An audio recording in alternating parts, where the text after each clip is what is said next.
d'ahir. Sí, anava. No, jo tinc feina.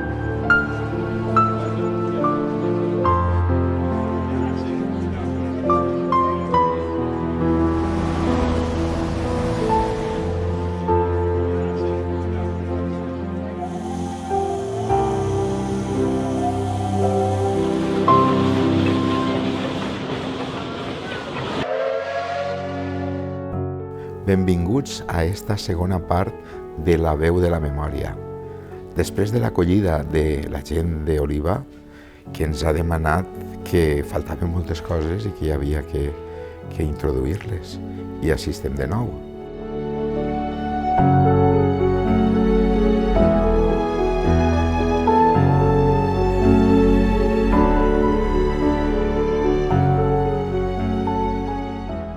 A continuació sentirem i veurem a la gent i ens parlarà dels anys 40 i 50. Uns anys en el que la senzillesa i l'esforç de les persones era el més quotidià de cada dia. Oliva comparteix les característiques polítiques del país d'Espanya en els 30 primers anys del segle XX. És un moment de moltíssims canvis polítics, socials i tecnològics. Les persones transiten per una monarquia, la d'Alfonso XIII, per una dictadura, la de Miguel Primo de Rivera, per una república i per una confrontació civil molt cruel i, per últim, per una dictadura. Tot això ens porta a que les persones, a que la societat viu molts canvis en molt poc de temps.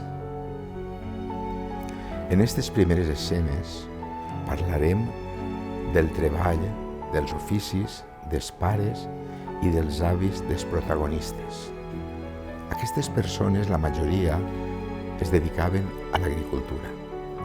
Ara bé, hi havia un sinfí d'oficis que feien que Oliva fora autosuficient, perquè hi havia absolutament de tot. Hi havia fusters, ferrers, hi havia modistes. Moltes dones es feien els propis vestits, i no necessitàvem res de l'exterior. Tot era com un xicotet espai on no ens feia falta res més.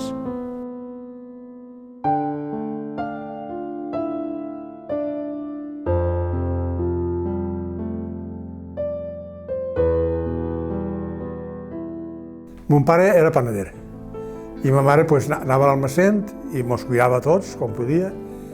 Jo després en Alemanya vaig treballar de panader, la panaderia, i així després mon pare va comprar una panaderia i ja vaig vindre jo a treballar-s'hi. I he sigut ja tota la vida panader. Bueno, entonces les dones no es dedicaven a res, perquè no hi havia res. Així només hi havia que uns rejolars i els almacén de taronges, que hi anaven molt poquet, les dones. On la llogaven, anaven a l'almacén. I en l'hivern i en l'estiu se la llogaven a plegar garrofes, la llogaven a plegar olives, la llogaven a collir cacaues, on la llogava anaven. Cosia, llevava, tot, la feina de les dones de casa. Mon pare a la compra i a la venda i a la terra, a tot. Pues mon pare tenia una botiga en València. Velos, tules i mantilles, sederías. Jo he treballat tota la vida de peluquer, tinc un fill que és peluquer i tota la família ha sigut així. No hi havia... Mon pare era llaurador, els meus germans, jo he tingut 3 germans. Un sí que, pobret, en la guerra civil el van enviar a Rússia als 11 anys. Ell era enginyer agrònom, però els altres eren llauradors. Llaurador, al jornal i al d'ella. A què es dedicava? Pues al camp. Pues al d'ell i si li donaven algo, pues també. A les 6 del matí, en botes hasta ahí, a les 6 del matí, l'amo, un home que era riquíssim, tenia fanecaes, i mon pare en companyia d'ell al camp. Però mon pare no havia anat mai al camp, els meus abuelos eren cabreros, tenien moltes cabres. Ma mare no treballava mai, i mon pare treballava al camp. Tinc una tia que es va quedar viuda, tenia un rejolar, i mon pare, per ajudar-li a la germana, agarrava 2 treballadors i se n'anava a dur les terres de Matia, que eren esgorts, que entonces regaven regaven en taones i també regaven en una sènia, i mon pare, en quant, me s'enduia, anem, que tens que tocar l'aca. Si s'adorm, l'aca rodava, i si s'adormia jo en la vareta tocant l'aca perquè no s'adormira. Mon pare treballava a la serreria, el que era Mercadona temps darrere que l'han llevat, això era una serreria. En Cabán va ser una fàbrica a la mel, que la portava a Garrofí, que es va pegar foc, o no sé què va passar ahir. Mon pare treballava allí, un bon dia va tancar i es va quedar sense feina, i d'allí es va clavar de policia, de municipal. En aquells tiempos, pues bueno, els municipals no era lo que ara, no li donaven ni sabates, donaven un traje a l'any, me'n recordo com si fos ara. I mon pare, pues, les úniques sabates que portava eren unes espardenyes d'aixes calentes, aquí per allà. En canvi tinc que estan les fotos de mon pare en casa. Plantàvem el blat, el portàvem a l'era, i entonces els animals teníem un burret o coses així, i enganxàvem un rulo de madera, que era de madera, i rodant s'espolsava. I després llevàvem la palla, que això guardàvem per l'hivern perquè menjara el burret.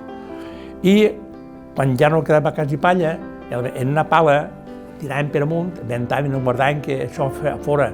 Normalment girava l'embatà que diem de la mar i girava allà a les 12. I entonces allà a les 12 la pala feia una cina, els homes per amunt, i el blat es quedava sense palla. Ma mare en casa amb 4 fills. Fem-nos el menjar, lavem-nos la roba, algun calbot perquè no mos portàvem bé. Tot això eren 4. Mon pare era llaurador, va morir molt pronte, i mon pare portava molts homes perquè treballaren les terres de les persones riques, de l'alcalde i tot això. Jo he conegut els rajoles d'oliva que tenien treballant tots a mà, res de màquines. Els fangs es preparaven en bases, a base de trascolació d'aigua. Les teules i els ladrillos es feien a mà i es coïa tot els forns que entonces diem morunos, que eren uns forns verticals que es carregaven i el foc el feien per baix i fins que el foc aplegava a dalt es coïa el material. Va vindre moltíssima gent i tots treballaven al rajolar, perquè els d'oliva no volia ningú anar, tots anaven, s'estimaven més anar a la terra que al rajolar. Ma mare a l'almacén. Pues encaixava, triava, la feina normal que es fa en un almacén. Mon pare sembrava l'arròs i quan ja estava bo per a segar, anaven i el segaven. I allí hi havia una era gran que posaven allí l'arròs i el burro que se'n dien del pares. I un altre burro que tenia mon pare, també tenia una burreta, anaven batent, i feien l'arròs, treien la palla, en la pala els palejaven per amunt i fins que treien l'arròs. En quan anàvem a casa, nosaltres, com no hi havia res, el picàvem en un cuenco que venien entonces i en la massa el picàvem per fer-lo blanc i menjar-lo. Mon pare era propietari de tarongers, el que solia ser així la majoria. I es dedicava a això, a explotar els cultius del taronger per a poder viure. Mon pare va ser el que va iniciar el negoci de Salort Hermanos. Era el segon dels germans. Eren 5 germans i una germana, l'última germana. I mon pare era el segon. I mon pare era el que va promocionar a tots els germans pel negoci que van tindre. Ma mare era modista, però feia de tot, perquè tenia que guanyar-se la pataqueta per menjar i criar els fills, perquè era viuda. En aquell entonces tenia que pelear molt.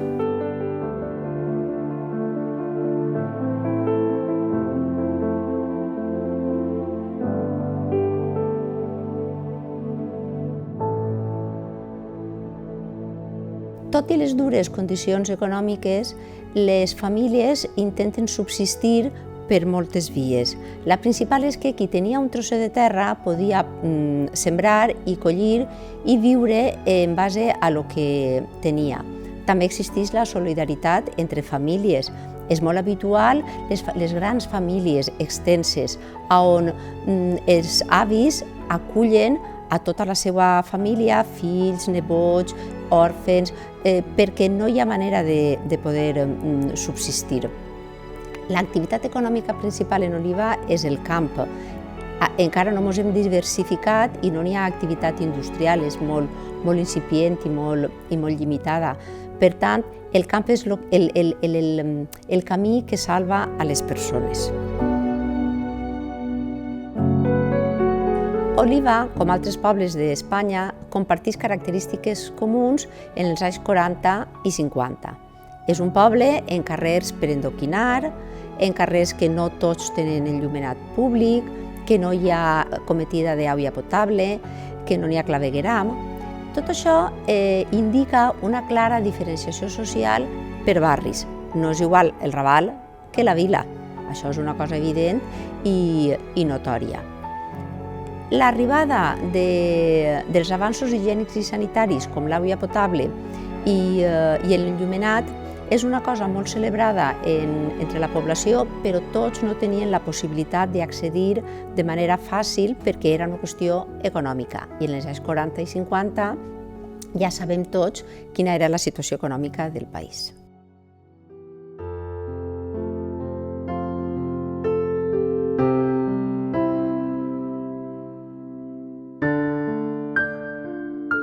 Pues entonces no hi havia res en el paseo. Eren, com es diuen plataners, en les boles així, que nosaltres aprofitàvem per calfar-nos en l'hivern. Allí feia més fred que Carracuca. Jo he conegut tots els carrers sense asfaltar, tots en pols. Plovia i adiós sabates, perquè tot era en aigua.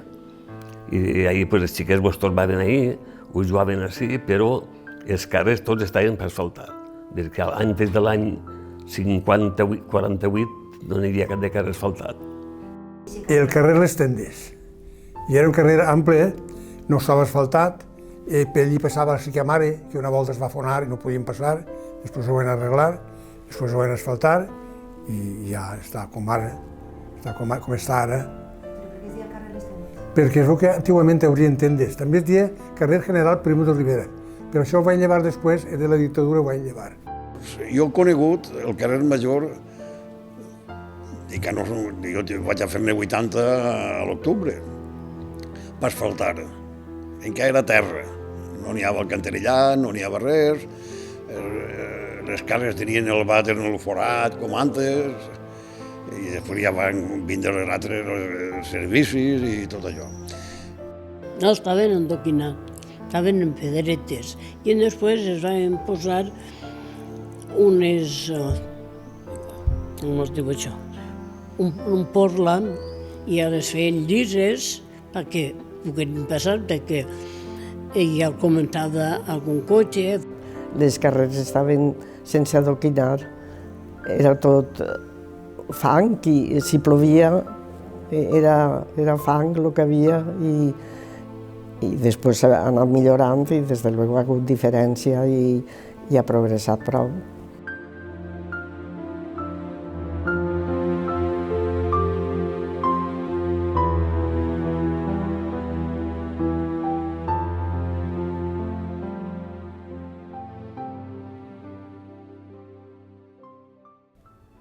En este apartat farem una breu introducció al comerç d'Oliva.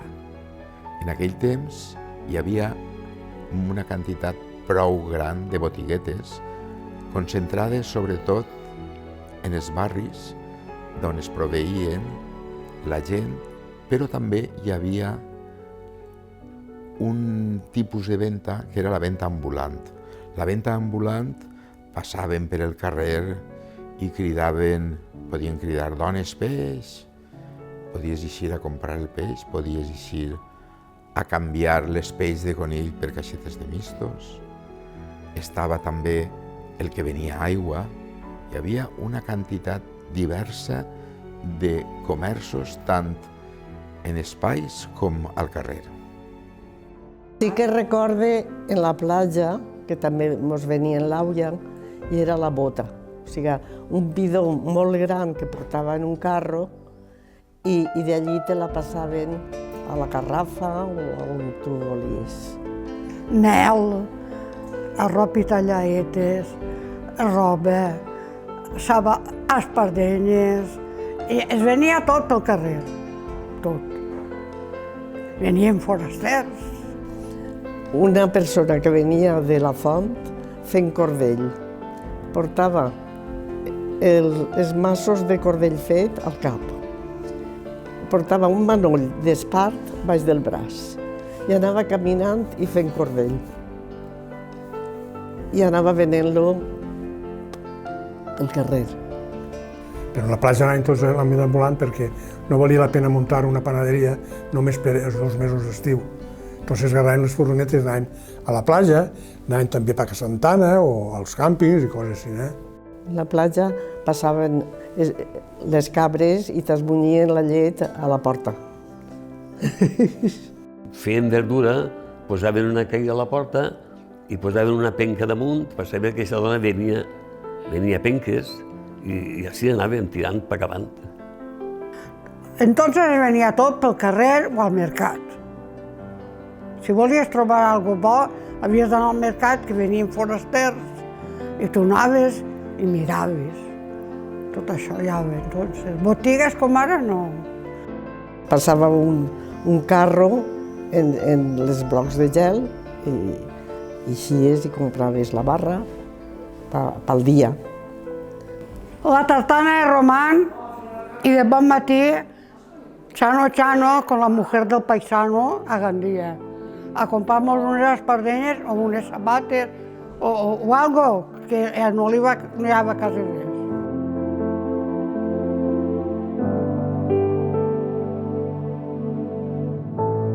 Les cases de l'època estaven estructurades sobretot pensant en el treball agrícola. Hi havia moltes cases que tenien un corral per a guardar l'haca, hi havia cases que no tenien els serveis mínims, com ara tenim, evidentment. Hi havia també concentració de familiars a les cases, baix del mateix sostre vivien diverses famílies, o famílies molt grans. Eixa era la vida de les cases de l'època. Teníem a l'entrada de casa teníem una habitació. Enfront teníem, era el sant de Santa Bàrbara i allà tenien el sant. I acabant tenien la cuina, una habitació a mà dreta que n'hi havia 4 o 5 escalons, la cambra, tot el que era casa era la cambra, i després tenies el corral, que teníem allà dins, tenia una burreta amb un tio, ma abuela criava gallines, criava conillets. Totes les cases tenien una ximenera. I com teníem muntanya, teníem garrofers i tot això, doncs t'esnyenya sempre. I de bon matí mon pare quan s'alçava, el primer que feia era encendre la ximenera. Em va fer un centre del llit de punt de ganxo. Jo em vaig fer els volants, 2 volants d'organdí. I ma mare va fer una puntilleta com si fos un germilet al cantet, que és una divinitat. En seguida tenia el que és la capçala com si fos un palmito. El vaig portar a les monges i em varen fer en les estenalles eixes el palmito, els 2 volants del palmito. Era d'en somni. Com havia deixat jo dormir el meu amic? Si jo tenia...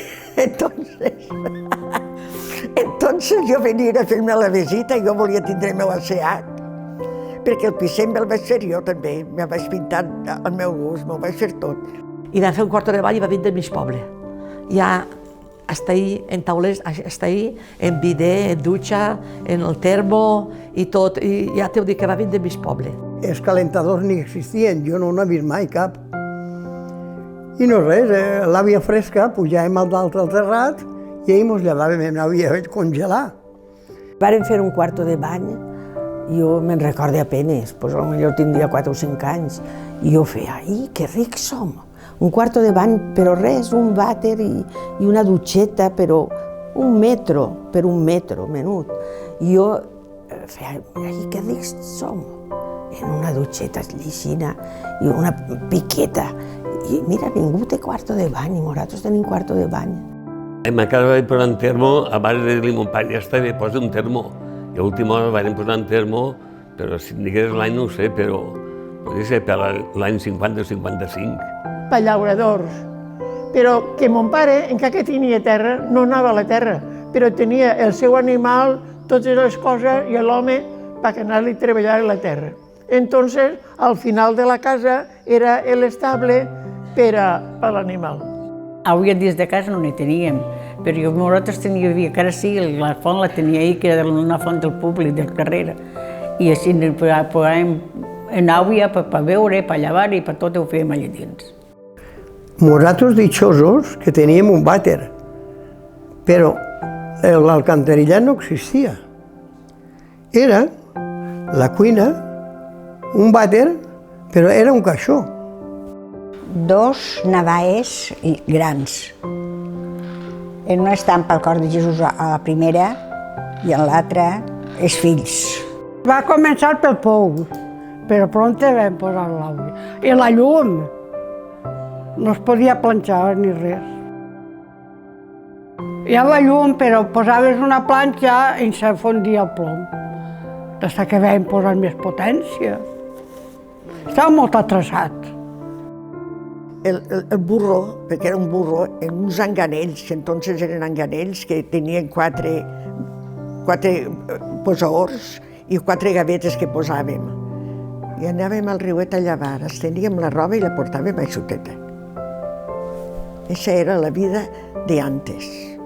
En una safa teníem l'àvia i en el casser ens dutxàvem. I un vàter. Entonces, clar, per tirar avant i millorar la vida, ho vam tindre que anar a França. Perquè no eren cuines allò, no era una llar. Pues el que podia escalfava, feia el dinar en 4 rametes dels tarongers que els netejaven i pujaven 4 rames.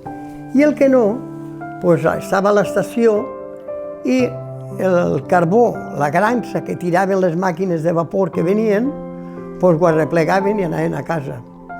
I en un fogueret ho posaven i ahir ho escalfaven tots. En ma casa, vivíem en piso, jo me'n recordo que era un fogueret aixina, en un palo dins, i era en serradura.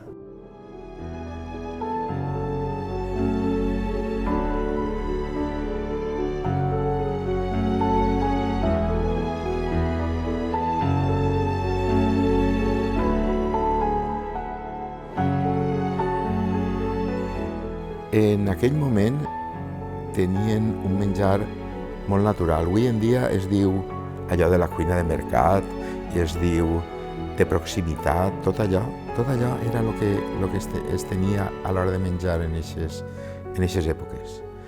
La veritat és que era l'autosuficiència a l'hora de fer les verdures, de fer les llegums, una gastronomia elaborada però sobretot recolzada en l'arròs. L'arròs era un aliment molt important de l'època. És de veres que després el peix i la carn ja era una altra qüestió. El peix un poquet i la carn tal volta només a les grans celebracions.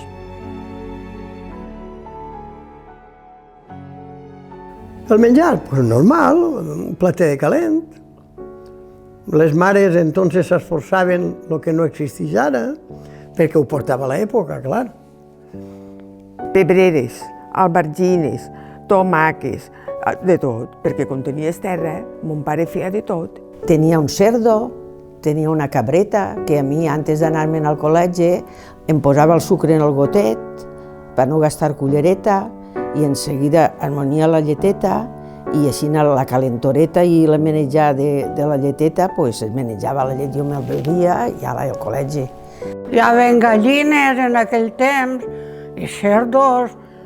Jo no he patit res, perquè era una casa que fem molt de menjar, però jo he conegut moltes cases patir. Les botifarres les secaven, les fregien i les posaven en oli i l'altre del cerdo, les costelles i tot això, pues ho feien a trossets, ho salaents ben salaet, ma abuela ho tenia un més d'això, després ho fregia frigidet i en uns gerros que n'hi havia antes groguets, posaven les costelletes un puesto, la cansalada en un altre puesto i ho cobrien d'oli. Mon pare va fer unes conilleres i ell cridaven conills. Ma mare es feia en frito i cada vegada que fèiem arròs posava un trosset per cada un. Criàvem patos i conills i gallines i fèiem menjar de tot. Fèiem fideus, fèiem arròs, fèiem lentilles, ma mare feia bunyols, de tot el que diava i podíem. Fèiem de tot, amb aquesta cosa.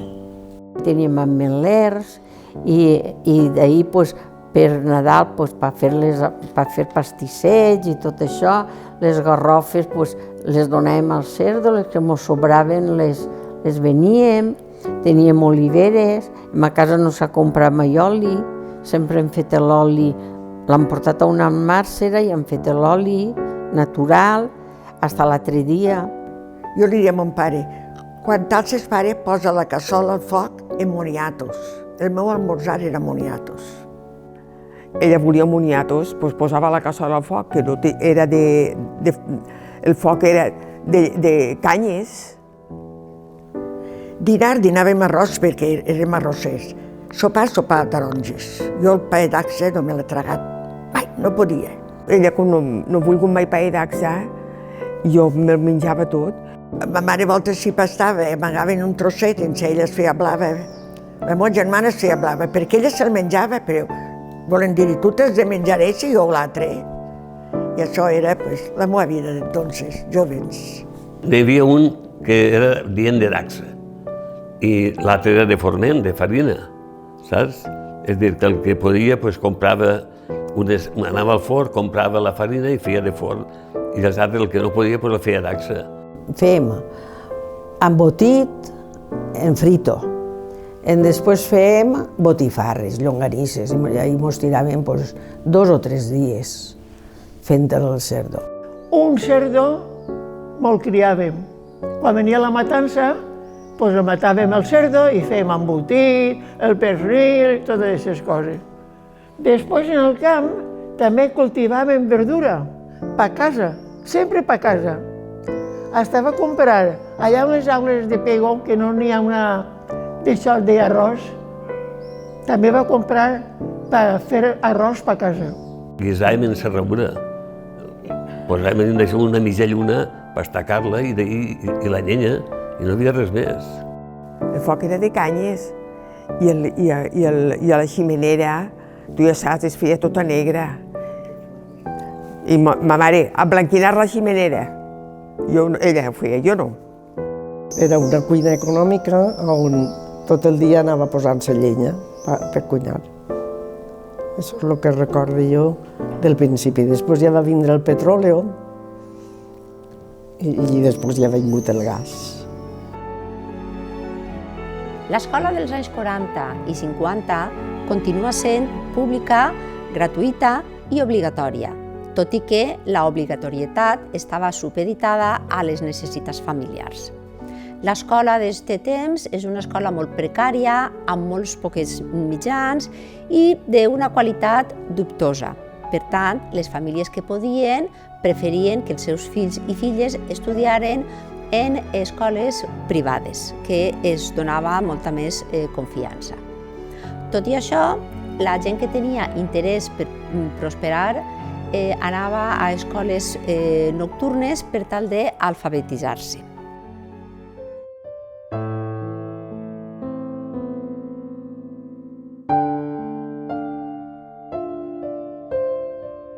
Primer era la llegua, que diem.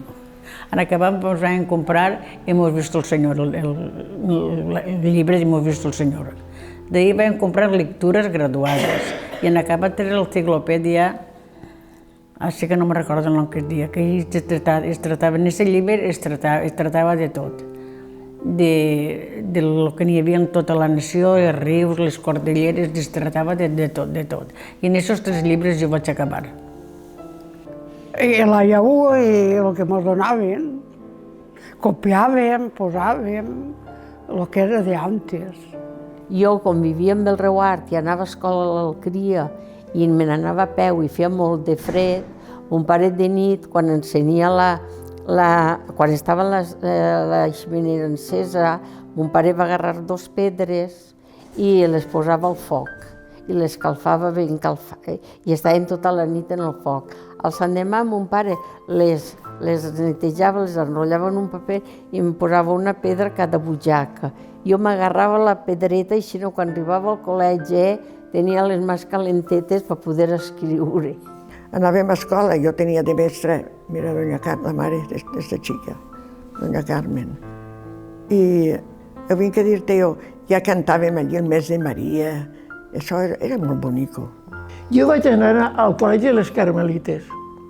Vaig acabar, entonces en aquellos tiempos la mayoría es una cultura general. Estudiava algun home i dones poques. Jo vaig fer una cultura general, però a mi sempre m'ha agradat la lletra.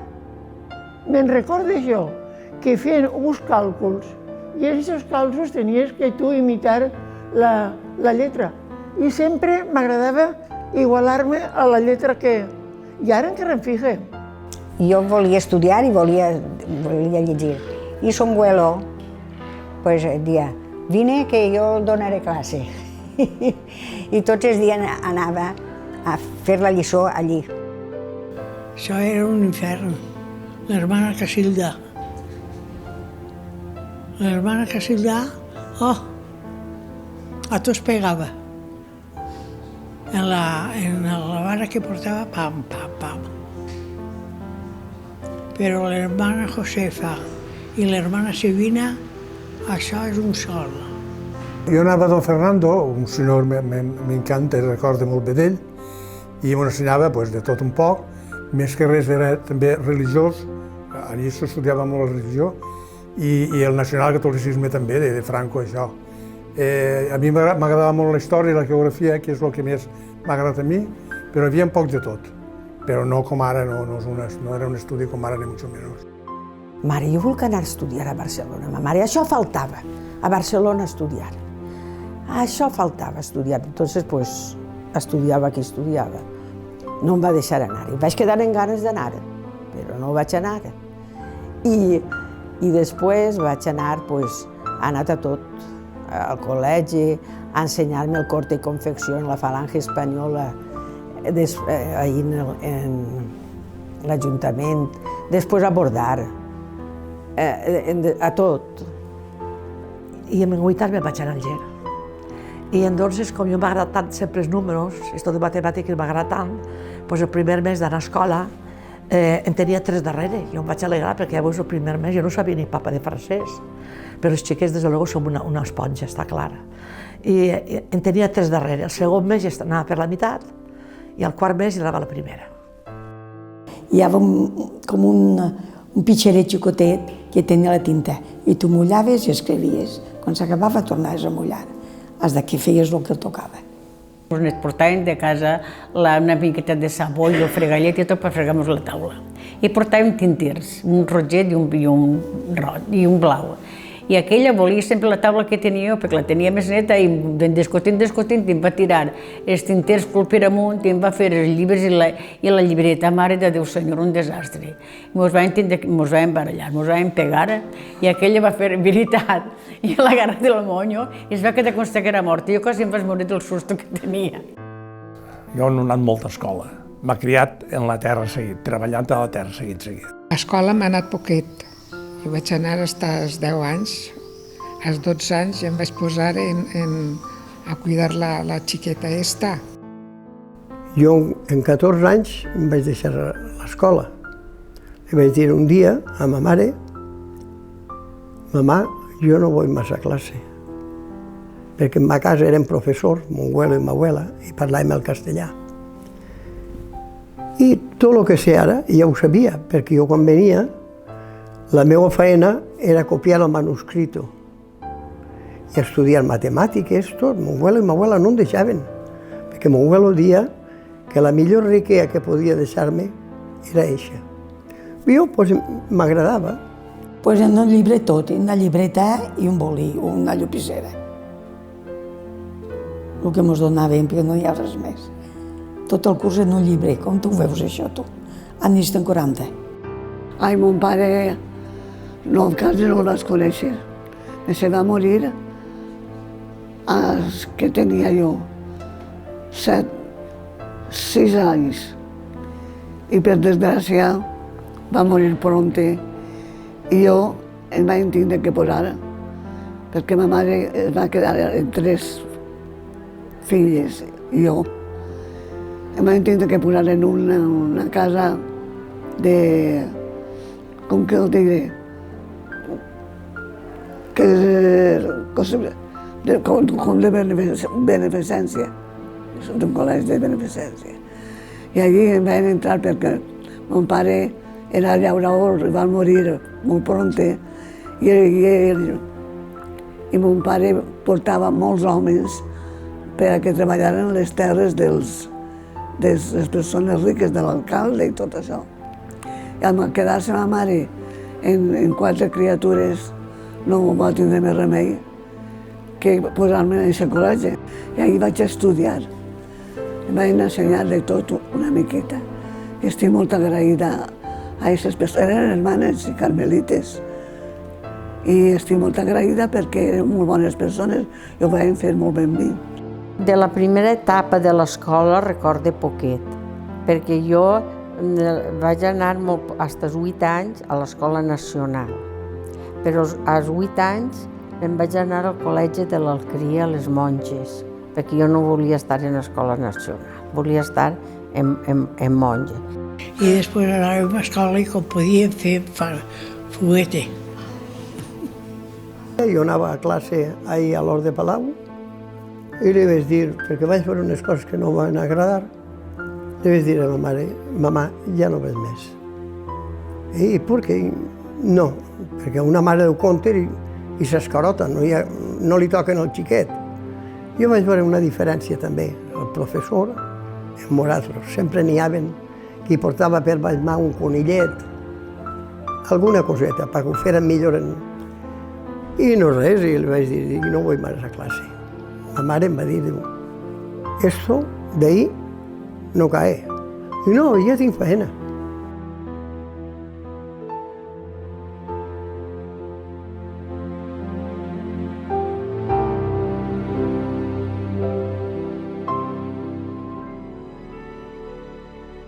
A banda del temps que els xiquets i xiquetes podien passar en l'escola, hi havia molt de temps lliure per a passar-lo jugant.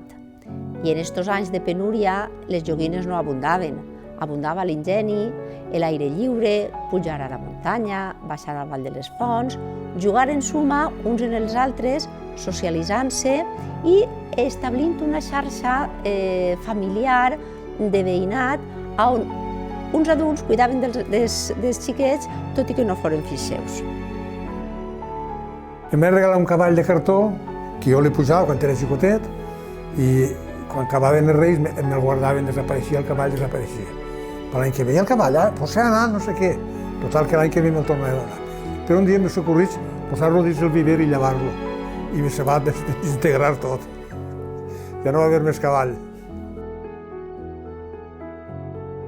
I feien de tot, i joguers de madera, i muntaven tot el que podíem. I me recorda que jugàvem a barranc, les dones feien labor de lo que hi havia, i nosaltres en pedretes i en rajoles feien casetes, en brossetes es veníem, i així no jugàvem. Jugàvem les boles. Fèiem un rogle en boles de cristal, res, de cesatres que es trencaven. Això sí, jugant al carrer i jugar a les boles també. Moltíssim, jugàvem xics i xiques i tots a una al carrer a jugar a les boles. La meva il·lusió sempre ha sigut tindre una nina. Una nina és la meva il·lusió, però, claro, no me la podien comprar, no me la compraven. Jo ni per bon comportament i per estudiosetes que dèiem, l'Estat, bueno, la part de València va repartir unes nines per cada xiqueta, i a mi me'n va tocar una. I se'n va anar al Carme, allà on vivia jo, i va anar la nina, en casa, tot el carrer per amunt i per avall, i li dien Rosa Maria Ortiz. I ma abuela feia, no és Rosa Maria, és Rosita Maria Ortiz.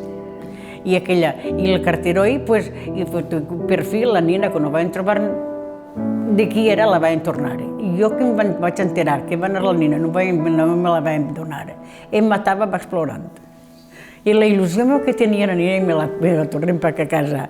I m'ho la feia, ai, filla meva, perdona, però és que quan ho sabia jo que el dien Rosa, jo el dia Roseta Marí, però el dia en l'escola em dien Rosa Marí Ortiz. Una maquineta de repuntar un any i l'altra una marieta, tot ple de tassetes i cosetes d'això. Tenia una nina que me l'estimava molt, però tenia la cara que es trencava en seguida, però era guapíssima. I quan es va trencar vaig agarrar un gran desgust, perquè era molt guapa, una nineta molt guapa. Cosetes així, Ma abuela, quan venien els Reis, en vez de comprar-me una nina o algun joguet que a mi m'agradava, jo feia, això no són Reis, em comprava un llençol i cosetes d'eixes. El únic que em va agradar més que res, quan em va comprar una mantilla per eixir a la professor, una mantilla bonica que encara la conserve. Pues juguem a la corda, juguem al sambori, juguem a això de tirar la pilota i si la pilota el que eres morta i el posaves darrere, jugàvem a la gallineta cega, jugàvem a la corda, a botar la corda, que ens agradava molt, ens posàvem botant a la corda.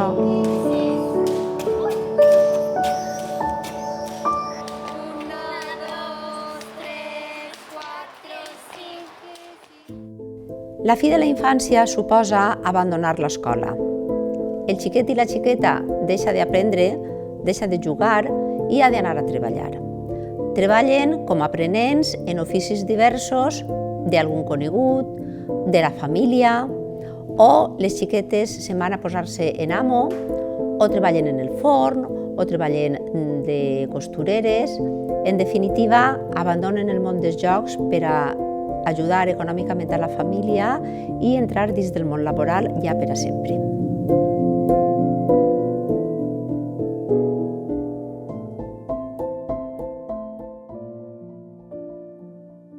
Ben pronte, mon pare em portava al pla a la terra d'arròs, que mon abuelo tenia 18 fanecaes, i encara està allí la caseta hilera que tenim, i és això. La primera volta que vaig entrar em va pegar una fotimanya i no vaig voler baixar de la barca ja en tot el matí, de la força que m'havia pegat.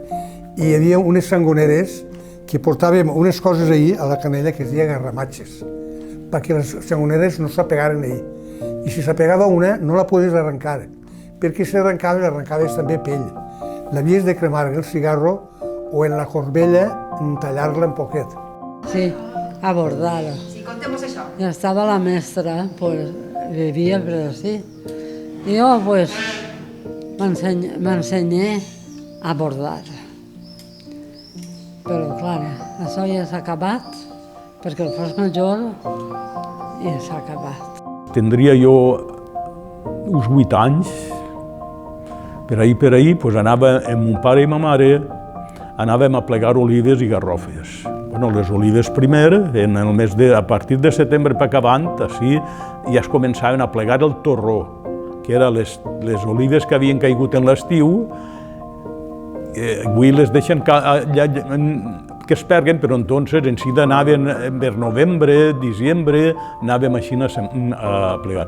I entonces anàvem i mon pare i ma mare em posaven entremig d'ells. Un cabàs que ho portaven i un grapaet ma mare, un grapaet mon pare, quan plegàvem a acabar l'olivera, els cabassos quasi tots estaven perquè vegeren que el xiquet també feia alguna cosa. Jo des de 9 o 10 anyets vaig començar a cosir i ja no he parat. A mi em va entrar a l'escola, tenia 12 anys, perquè anava a l'almacén a treballar, jo anava a timbrar les tarongetes i ma mare guanyava un jornalet i un altre. En acabar ens vam fer, quan tocava l'hivern, en l'estiu, que no n'hi havia feina de taronja, també anàvem ma mare i jo a plegar olives, a plegar garrofes, a plegar ametlles, de tot. I havien de fer feina, perquè si no feien feina no menjàvem en aquell entonces. I me'n vaig a repartir carbós, camions anaven en gasògeno. Jo anava en una bicicleta rastres i portava el sac de carbó. Carbó de pi i sacs d'ametla, de corfa d'ametla. I ahir vaig començar. En 10 anys hi ha hagut un alcalde que es deia Felip XI. El pare d'ell anava jo a casa a afeitar-lo a sa casa i la remullava en la mà. Posava una pasilla ahí, jo d'ahir anava a remullar-lo i fent la garricina. Este senyor i un altre. Després de molts, en la brossa els arremullava i els afeitava. Però jo, estos dos, un dia li dic a un pare, ja estaré jo de llevar-los la cara, ja no vaig jo més. Si volen afeitar-se, té que ser en la brossa. I estaven acostumats a que els arremullaran la mà. Jo en la mà és com si llevar la cara amunt. Em vaig anar a casa al sastre Parra i allí em van ensenyar a coser pantalons, a coser xalecos i a planxar, perquè planxava més pantalons ben planxats. I estàvem tota la setmana cosint i els dissabtes ens tiraven tot el dia planxant. Jo tenia un taller d'electricitat, que era dels pares, que farà 50 anys el van tancar, no per mal, sinó perquè va vindre el baixó de la construcció i tot allò, en la democràcia. Van tancar el taller i entonces em vaig dedicar a l'agricultura. Vaig posar als 12 anys a passejar una xiqueta, que entonces el posàvem un davantal blanc i anaves a passejar entre el dia la xiqueta del poble. I a l'hora de menjar la portàvem. I vaig estar 3 anys així, no? Pues entonces anaven a afeitar-se 2 voltes a la setmana. El que treballava potser a l'Ajuntament o al banc, potser s'afeitava 3 voltes per estar un poc més asseat. I els altres als 8 dies. I van afaitar moltíssims, divendres i dissabte a 8 dies. Als 15 anys ja anava a collir, ja anava al jornal, i als 18 anys me vaig anar a Alemanya, que jo tenia intenció d'eixir estranger. Vaig estudiar francès a l'acadèmia i resulta que quan vaig anar a Alemanya no feia falta ja per res el francès, perquè allí no es parlava res més que alemà, que no hi havia Cristo que ho entenguera això. Molt difícil. Perquè ma mare em va portar a ensenyar-me a bordar, a ensenyar-me a cosir, a ensenyar-me a fer punt de ganxo, tot perquè fer feina. Per passejar no, però fer feina sí. Teníem una poca terra i algú s'havia ocupar, entonces jo era menut però m'ocupava de la terra i criàvem animals, entonces criàvem borregos i 5 o 6 animals, teníem un burro per a portar les coses a casa i això era la feina que feia jo. Ens van dir als 8 anys que ja no podíem estar en el col·legi perquè ja no podien continuar els estudis ahir. Vaig passar una temporada a estar a l'Acadèmia Almi i d'ahir me'n vaig anar al seminari. Em vaig ensenyar a bordar, anàvem al Almacén i feien tot el que podíem. I de nit feien jerseis patri, tot per guanyar-nos a pitaqueta. Volien que estudiara infermera, però, clar, l'estat de ma mare, conforme estava, no podia ser. I les germanes, molt carinyoses, em van comprar en aquell entonces una màquina de plegar punts de calces, que valien entonces molts diners. I jo em vaig dedicar a fer aquesta feina, i a bordar, a marcar, i feia de tot en casa. Jo treballava en un almacén que guanyava moltíssims diners, en Peiró Camaró, en l'Alcria, doncs ja em vaig, i m'ho passava bé, vaig dir, em deixé d'estudiar. Jo anava de cobrador i quan a migdia els xòfers anaven a dinar, jo l'agarrava i anava a la mar. Fèiem oliva, playa, molinell. Jo vaig començar a treballar a l'estat, el que es diu treballar, doncs jo em penso que encara no havia comulgat. Jo me'n recordo que quan era xicoteta, doncs mon pare, perquè em vegueren de fora al carrer, em va comprar un taburonet i jo m'assettava damunt del taburonet i així em veien les persones i venien a comprar. Dintre de les manifestacions religioses de l'època, una de les obligatòries era prendre la comunió. els xiquets i les xiquetes de l'època es feien una celebració molt humil, molt bàsica, i quasi tots acabaven fent un berenar en xocolata i bescuit. Eixa era la celebració de la comunió. Com volien que convocara així, pues, estava don Fernando Andoses, que tu no sé si l'has conegut, de Sant Francesc, que era un pesseteret, bueno, con tots els retorns. I perdona que en tinc un net que acaba de fer els vots, Fa 9 anys que he estat, deixat i vaig allà, però igual, tots són iguals, són pesseterets. No, la Bíblia no la sabia encara del tot, ni havia acabat el catecismo. Li va donar un bitlletet i vaig comulgar. Va ser una comunió, a mi és la il·lusió que més em feia. Però ma mare no volia que comulgara de blanc, perquè entonces estilava anar pare i mare i la xiqueta enmig. I com ma mare no tenia home, no volia que comulgara. Feia, jo el faré un vestit de patú, a la que tu vulguis. Te'n vas comulgues en pau. Jo feia, jo no vull comulgar així, jo vull comulgar de blanc. La meva comunió, ma mare, va fer el traje blanc, que era molt important. Quan tenia pare, va vindre ma mare. I quan vam acabar, me'n vam anar a casa amb el ver xocolata i mona per tots. Això sí que me'n recordo. Les persones que podien ho celebraven amb més lujo, i els que no, jo mateixa a casa érem persones pobres i a mi em van celebrar la comunió en xocolata i panecillets i estava més contenta que el pas. Volia ser princesa, m'arrossegava la volta i això m'estovava. Cada volta que anàvem a la processó i feia anar paronet, ens a pegar la volta i estovar-nos. Era guapet el traje, però per mi jo me'l feia bonico, perquè jo no m'havia mai vestit de blanc, jo me'l feia molt bonico.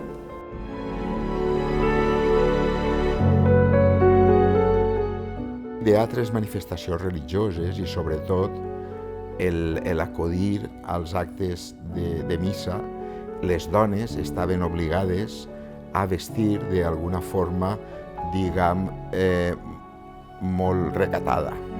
Havien de portar el seu vel, havien de portar mantos, mànega llarga o manguitos en tot cas, i calces. Així fora el mes d'agost. Sempre hem portat vel. Quan hem entrat a Sant Roc sempre hem anat en manegueta, no ara que van tot a l'aire. Això no s'ha estilat mai. Això d'anar conforme va avui la gent, això no mai. Jo portava mantilla. Era joveneta, però portava mantilla. I moltes, en la plaça de la Mare de Déu, en València hi ha molta devoció a la Mare de Déu des de Sant Parat. Tenien que entrar. Si no portava mantilla, mocador. El mocador des del cap. Don Albert de Villalbana Casquillo era un home que mos tirava al carrer. Uns altres, doncs no. Perquè sentàvem sense mànigues i en escot. No, era un home molt recte, jo no era tan recte. Manguitos, el vel, no res de descots. Allà era fort. Oliva presenta una gran quantitat de manifestacions festivo-religioses que abarquen tot el calendari anual. I, evidentment, són festivo-religioses perquè està lligat al moment polític que estem vivint. Com, per exemple, podria ser Pasqua, Sant Joan, Sant Jaume, la Mare de Déu d'agost. En Sant Antoni era el porrat. Sant Antoni feien a la placeta de Sant Roc tendetes i feien el porrat. I molta gent pujava i comprava. Jo sempre comprava una poma d'aixes de caramel, que m'agradava molt. La Setmana Santa d'entonces podríem dir que era cosa d'hòmens. Les dones se les intervenien en arreglar les flors, en arreglar les vestes, les Mare de Déus, i alguna persona que eixia representant a la Mare de Déu o algun personatge de la Bíblia. Però en realitat els passos estaven constituïts per homes, les dones no van intervindre. primer dia solíem anar a la platja i el segon. I el tercer, quan anàvem a Sant Antoni, a berenar-la. On estava antes l'ermita de Sant Antoni, que hi havia una font. Quan podíem, que érem més guapetes ja, anàvem a la mar a passar el dia. I després acabàvem al passeig, cantar la tarana sí, la tarana no. I allí acabàvem de passar Pasqua. Els 3 dies de Pasqua, pues a la mar, o al sequer, les amiguetes, això sí, a Pasqua sí. Ui, ballar prou. La tarana sí, la tarana no. Moltes cançons. Ui, que cantaven cançons. I després per la nit, el que era el passeo, pues allò era pues, no res tot ple de cantar. Ara que ve Pasqua, Pasquareles, totes les cançons i no res. I això era tot un ruedo i un ruedo i un ruedo i un ruedo que després tenien les cames que no podien... No, anàvem a agitar-nos que no podíem les cames. A estrenar les espardenyetes, entonces s'estilava les hueles, mos feien un davantalet en pitxiret i tot, per anar com si foren les dones majors. Jo me recordo de ma abuela que feia les mones i les posava el que era la còmoda, els cassons posaven uns llençols i dins posaven les mones perquè es feren bones. Es va fer amic d'un grup d'Alcoi i entonces es van animar uns als altres i van començar seguint els moros. Va ser la primera comparsa que va haver en Oliva, que després ja es va animar i en els anys 50 va ser quan ja estava en tot l'esplendor. O sigui que van anar animant-se, van anar fent comparses noves i al final van participar molts grups i molta gent, perquè en principi eren només els moros. Sant Joan es celebrava en les fogueres. Les fogueres de Sant Joan feien foc, cada un portava una caïra, una taula, una mecedora, el que teníem vell a casa tot ho cremàvem. En Sant Joan fèiem fogueres pels carrers, fèiem focs i els xiquets anàvem i botàvem el foc. Mos agradava molt, sí. En Sant Jaume feia la gent, mira, el que no tenia caseta a la mar, en el carro anaven a la voreta de la mar, portaven el carro allí. I entonces els rotllos i tot, a Sant Jaume era difícil el que no anava a Sant Jaume a la voreta de la mar a passar ese dia. Teníem una caseta, un casopet xicotet, més o menys que això. I el tros era d'ell, i dia, tu fes una barraca, si perquè eren amics, tu fes una barraca i si plou, i la caseta, els colxons a la caseta. I la barraca només és per estar quan no plou. I anàvem allí, i passàvem l'estiu allí. Nosaltres omplíem casa d'espigues, mon pare duia el carro en espigues, i les desfèiem. I la pallorfa eixa de l'espiga la guardàvem en sacs, perquè quan venia Sant Jaume, mon anàvem en els amics de ma mare, 4 o 5 parelles, i els xiquets, jo tindria uns 5 o 6 anys. I agarràvem dalt del carro, en uns llençols fèiem matalars de les pallorfes. I mon anàvem, i clar, igual n'anàvem 15 com 10, ho escampàvem allí i allí mos gitàvem, però feia ruïdor. Només el matrimoni, si estava el matrimoni, girava en seguida un ruïdo de pallorfes, pa que sí, pa que allà. Nosaltres, els xiquets, anàvem en un matalà, n'anaven 3 o 4. I es muntaven, entonces no deia ningú res, en el que és el muntanyar, cara a la platja. Allí plantaves la barraca amb bolís, ningú dia res. Tots els meus abuelos tenien una caseta que eren privilegiats, molt gran. Tenia 5 fills en 6 dormitoris, que després va fer dalt uns altres 3 o 4. Jo he arribat a estiuar allí en 3 germans, eren 5, en 3 germans allí, però cabíem tots perquè vam fer els alts. I en meus cosins, quasi tots xics, i molt feliços allí jugant, i la del pou i la carta, tot això també. L'estiu nosaltres anàvem, ma mare per dia Sant Cristòfol, mos fèiem una coqueta o una roseta al forn, mos anàvem a menjar molt a la mare, ella i jo. I en acabar anàvem a peu per a casa. I quan plegàvem a casa, ma mare feia la creu, ja ho tinc més alt. Aquella bisbos de per Sant Jaume, allò era una meravella. Carros per avall, a fer-se tot el món la paella. Han sigut un temps molt bonics, allò. Clar, no tenien gel ni res. Ens enduien la carn de casa i com anàvem per Sant Jaume 3 dies, doncs allí agarràvem, ho posàvem en un ganxo que n'hi havia els pous, enganxàvem la carn, el conill, el pollastre, l'altre, una bolsa en carn i ho abaixàvem baix al pou, no tocava l'aula. Però la fresquet que estava de l'aula, doncs allí s'aguantava 2 o 3 dies. I l'endemà a fer la paella. I així n'anàvem. Una barraca de senill. La plantàvem 4 canyes, la plantàvem perquè no pegava l'arrolat per damunt de nit, i això. I entonces s'estilava molt això, no érem nosaltres, anàvem a molts.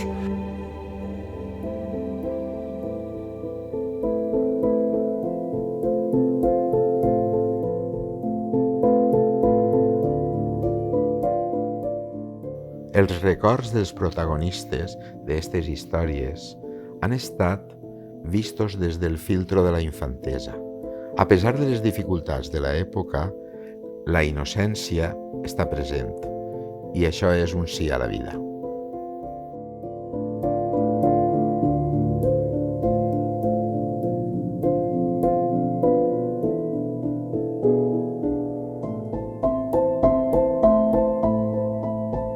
La postguerra condiciona l'economia perquè s'adopta una política econòmica d'autarquia. És a dir, ni anem a comprar ni anem a vendre a l'exterior, per moltes raons. I això dificulta la vida de les persones, perquè no es troben materials, no hi ha menjar, s'ha de recórrer a la cartilla de racionament, a l'estraperlo, i la vida és molt difícil per a les persones perquè n'hi ha moltíssima penúria. A banda d'altres qüestions, el no tindre possibilitat material de poder cobrir les necessitats bàsiques genera moltíssima incertesa i moltíssim sofriment. Els anys 40 i 50 són anys molt dolents. Quan es va acabar la guerra, durant 14 o 15 anys patia molta fam. I el que tenia una miqueta de terra en què bevia, però el pobre que no tenia quasi terra no podia ni menjar. D'on s'havia agarrat? D'un posto a altre. Jo ho hauria fet igual que els demés. Jo, si no haguera tingut, jo no m'hauria mort de fam. Jo m'agarro a anar per llisa. I això és el que feia la gent. Molts no tenien res, no s'agarraven, en podien. Els xiquets patien molt. Moltes coses. Sense olla, sense sabó. Una misèria. Me'n recordaré mentre em moriré del que es va passar en la postguerra. Me'n recordo de moltes coses, de moltes. Quan fèiem el blat que anàvem a batre-lo, venia la Fiscalia Tassa entonces, i la Fiscalia Tassa ens marcava el blat que ens havien de quedar nosaltres, i el resto se l'emportaven. Alemanya estava en guerra i Franco donava això a Alemanya. Ens ho llevàvem nosaltres. Nosaltres patim fam i Alemanya es menjava el blat nostre. Així s'ha passat canutes, quan jo era menut. Molts han passat molt canutes. Han passat prou en temps de la guerra perquè no hi havia el menjar que tocava menjar. I per això ens vam posar, ja el dic, 16 anys jo en el col·legi. I a 16 anys ja existiria col·locadeta per poder-me jo defendre. Si ens menjàvem una poma, perquè tots teníem una tira de pomes a vora el vall.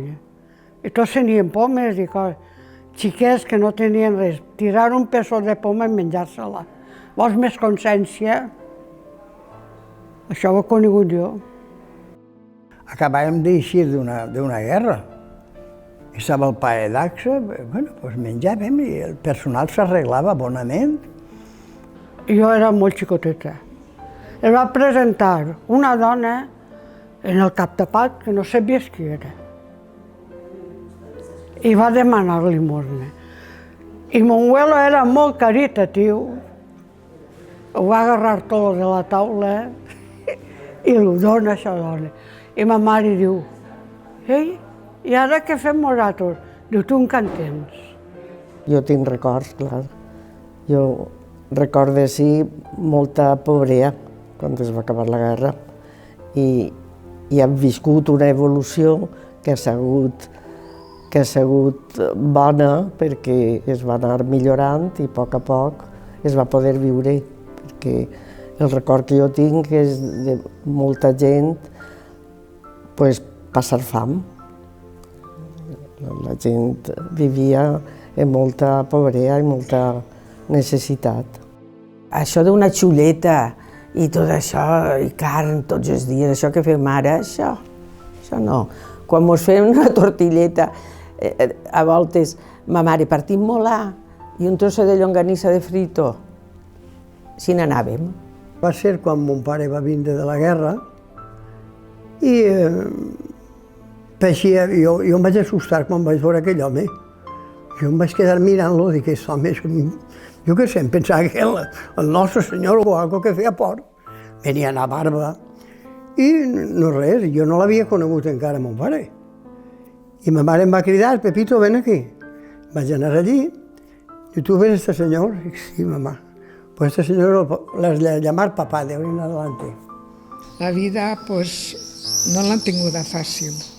Les persones que podien anar a traure's un ofici era molt. Perquè la cosa no era per a... El que era ric, però el que era pobre només era treballant. I això era així. Nosaltres, en ma casa, sempre, una clau, jo no he vist mai que en ma casa tancaren. Així teníem per costum, perquè són un poble agricultor, feien cacaues i les posaven sobre les aceres. No és que el personal anara sobrealimentat, però no veies ningú que agarrara ninguna... En fi, una cosa que ni pegar-li una mala patada. Aquella època ha sigut molt bonica.